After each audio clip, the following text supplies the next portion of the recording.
రాష్ట్రంలో తమ ప్రభుత్వాన్ని గద్దె దింపాలి అంటే మోదీతో కేసీఆర్ కలవాలి అని CM Revanth Reddy hot comments చేశారు. మీడియాతో చిట్చాట్లో మాట్లాడుతూ అసలు తెలంగాణ రాష్ట్రంలో ప్రతిపక్ష నాయకుడే లేదని అన్నారు. తన్ను మరో 5 నెలల్లో గద్దె దింపుతామని అంటున్నారని, ఒకవేళ ఆ పరిస్థితి వస్తే కేసీఆర్ మోదీతో కలవాలి అంటూ కామెంట్స్ చేశారు. తాను ప్రధాని మోదీని పెద్దన్న అన్నందుకు రచ్చ చేస్తున్నారని, అమెరికాకు అగ్రరాజ్యం అన్నట్లుగా తాను కూడా మోదీ ప్రధాని కాబట్టే ఆయన్ను పెద్దన్న అని సంబోధించాలని క్లారిటీ ఇచ్చారు.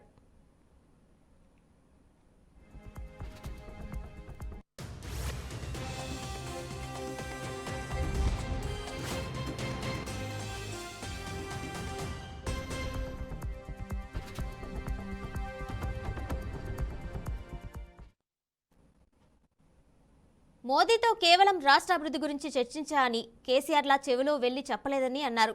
అదేవిధంగా మేడిగడ్డపై ఎన్డీఎస్ఏకు లేఖ రాశామని, వారు 4 నెలల్లో పూర్తి నివేదిక ఇస్తామని చెప్పారని వెల్లడించారు. ఆదిలాబాద్కు సంబంధించి 1.60 లక్షల ఎకరాల సాగునీటి కోసమే మోదీని కలిశారని సీఎం రేవంత్ రెడ్డి తెలిపారు.